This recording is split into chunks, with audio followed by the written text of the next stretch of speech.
안녕하세요. 3월 29일 월요일 큐티 가이드 시작하도록 하겠습니다. 먼저 내용과 제 1번 문제예요.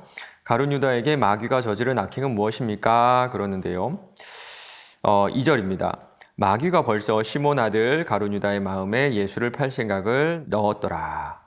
예수를 팔려는 마음을 가룟 유다에게 넣었습니다. 그런데 무려 3년이나 동거동락한 선생님이죠. 지금 그 선생님을 팔아 넘기려고 하는 거예요. 이렇게 예수님을 배반한 유다는요, 하나님을 거역하는 이 세상을 보여주고 있습니다. 사실 예수님은요, 아무 잘못도 없으시죠. 지난 3년 동안 유다를 먹이시고 입히시고 또 가르치시고 또 함께 지내시면서 유다의 모든 것을 다 채워주셨어요. 마찬가지로 교회는요, 이 사회에 잘못이 없습니다. 물론 가끔씩 이 사회에 지탄을 받는 그런 교회가 있긴 한데요. 그런 교회는 정말 극소수고요. 대부분의 교회는 이 사회에게 유익을 끼칠 망정 이 사회에 악행을 하거나 나쁜 짓을 행하지 않죠. 통계를 보니까요. 입양 가정의 한 80% 정도가 크리스천이라 그래요. 그런데 세상은 교회를 미워합니다. 이유가 없는데요. 이유가 없으면 이유를 만들어내서라도 교회를 미워하고 있어요. 그런데 오늘 예수님 모시기 바랍니다. 자신을 배반하는 유다를요, 끝까지 입히시고 먹이시고 끝까지 가르치시고요, 또 발도 시켜주세요. 가끔씩은요, 하나님을 욕하는 이 세상이 좀 원망스러울 때도 있고, 야, 그러면 우리가 너희들 섬기지 않을 거야, 이런 마음이 들 때도 있는데요. 우리 주님을 보니까 그러면 안 되겠다는 그런 생각이 듭니다. 끝까지, 정말 끝까지 참고 무조건적으로 사랑하는 것이 우리의 역할이 아닐까 생각을 해보게 돼요. 2번입니다. 시몬 베드로가 발을 씻기는 예수님 행동을 거절하자 예수님의 답변은 무엇입니까? 나옵니다. 그 당시에 발을 씻기는 것은요, 그 집에 있는 가장 낮은 종이 했던 그런 일이었습니다. 종 가운데서도 가장 서열이 낮은 종이 했던 그런 좀 비천한 일이었다는 겁니다. 그런데 지금 예수님이요, 제자들의 발을 씻기려고 하시는 거예요. 아마 제자들은요, 기겁을 했을 것 같습니다. 그러시면 안 됩니다. 그러실 수는 없어요. 6절 한번 보세요. 베드로가 이르되 주여 주께서 내 발을 씻으시나이까? 한글 번역으로는요, 이 문장의 뉘앙스가 그 감정이 드러나 있지 않습니다. 뉘앙스를 좀 살려서 번역하면 이렇게 할 수 있을 것 같아요. 주님, 뭐 하시는 거예요? 지금 도대체 뭐 하시는 거예요?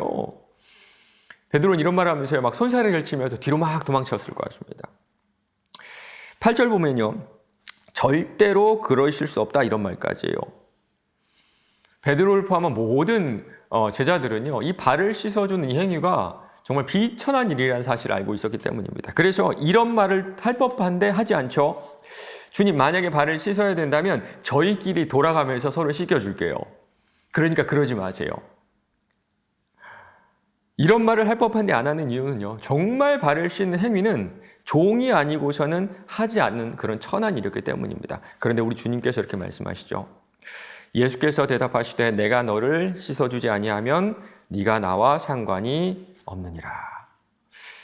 도대체 발을 씻는 이 행위의 의미는 무엇이었을까요? 첫 번째는요, 그가 이 땅의 가장 비천한 모습으로 오셨다는 것을 보여주고 있습니다. 우리 주님의 별명이 뭐였는지 기억나세요? 네, 겸손의 왕이죠. 겸손의 왕. 그는 이 땅의 왕으로 귀족으로 오신 것이 아니라 우리를 위해 가장 낮은 자리에 또 기꺼이 죽을 제물로 오셨어요. 그 겸손의 모습을 지금 이 발을 씻는 모습을 통해 보여주셨던 겁니다. 두 번째는요, 당신께서 하실 일들을 보여줘요. 발을 씻는 것은요, 뭔가 더러워진 것을 깨끗하게 하는 거잖아요. 그와 똑같이 죄로 정말 더러워진 사람들을 당신의 피로 깨끗하게 정화하실 것이다 라는 것을 보여주고 있는 겁니다. 마지막 세 번째는요, 우리에게 보여주시는 모범입니다. 14절 15절이에요. 내가 주와 또는 선생이 되어 너희 발을 씻었으니 너희도 서로 발을 씻어주는 것이 옳으니라. 내가 너희에게 행한 것 같이 너희도 행하게 하려 하여 본을 보였노라.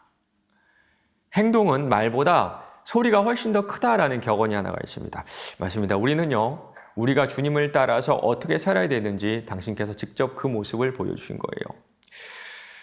빌립보서 2장에서는요, 예수님께서 좀 낮아지신 그런 모습을 이렇게 설명하고 있습니다. 그는 근본 하나님의 본체시나 하나님과 동등됨을 취할 것으로 여기지 아니하시고 오히려 자기를 비워 종의 형태를 가지사 사람과 같이 되셨고 이 말씀 그대로 살았던 주님을 지금 우리가 눈으로 확인하고 있는 겁니다. 3번입니다. 예수님께서 제자들에게 명령하신 것은 무엇입니까? 우리 2번에서도 다루었는데요. 서로의 발을 씻어주는 겁니다. 제가 저희 청년 리더들에게 매번 지금 3년째, 4년째 강조하고 있는 구절이 딱 한 가지가 있습니다. 아마 우리 청년 아이들이 보면 알 거예요. 그 말씀이 뭐냐 하면요. 나보다 남을 낮게 여기라, 그 말씀입니다. 나보다 남을 낮게 여기라. 바울이 이렇게 얘기할 수 있었던 이유는요. 정말 자기에게는 자랑할 만한 것이 하나도 없었다는 것을 인정했기 때문이에요. 또한 모든 것을 해로 여김은 내 주 그리스도 예수를 아는 지식이 가장 고상하기 때문이라 내가 그를 위하여 모든 것을 잃어버리고 배설물로 여김은. 맞습니다. 우리가 나에게 있는 그 무언가를 자랑으로 여기는 그 순간 그거보다 못한 사람들을 나보다 낮게 여기게 되어 있어요.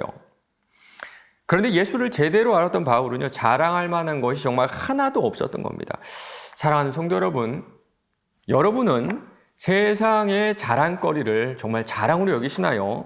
아니면 배설물로 여기시나요?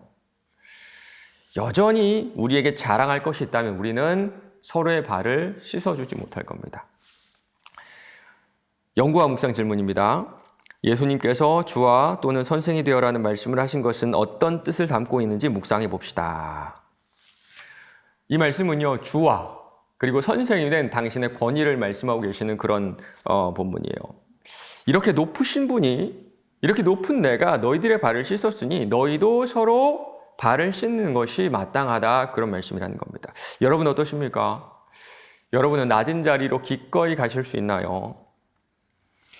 우리 주님은 당신을 따라서 가장 낮은 자리로 가라고 하시는데 우리는 정반대의 기도 제목을 그에게 올려드리고 있는 건 아닐까요? 마지막 삶의 적용 문제입니다. 나는 미움으로 아직도 판단하며 정죄하고 있는 사람이 있습니까? 미움을 당연한 것으로 생각하도록 나의 마음을 완고함으로 붙드는 것은 무엇인지 생각해 봅시다. 16절 보면요, 우리를 보냄받은 자들이라고 주님께서 말씀하고 계세요. 예수님께서는 당신께서 보여주신 그대로 살아가라고 우리를 이 땅 가운데 보내주셨다는 겁니다. 그렇다면 오늘 하루 이렇게 한번 기도해보는 건 어떨까요? 주님께서 나를 깨끗하게 씻어주신 것처럼 저도 다른 사람의 발을 씻어주는 인생 살게 해주세요. 저도 가장 낮은 자리에서 그들의 정말 더럽고 그들의 상처받은 인생을 씻어주는 그런 인생 되게 해주세요. 이렇게 도와주고 또 용서하고 또 사랑함으로 예수님의 이 마음을 이해하는 복된 하루 되시기를 주님의 이름으로 간절히 축원합니다.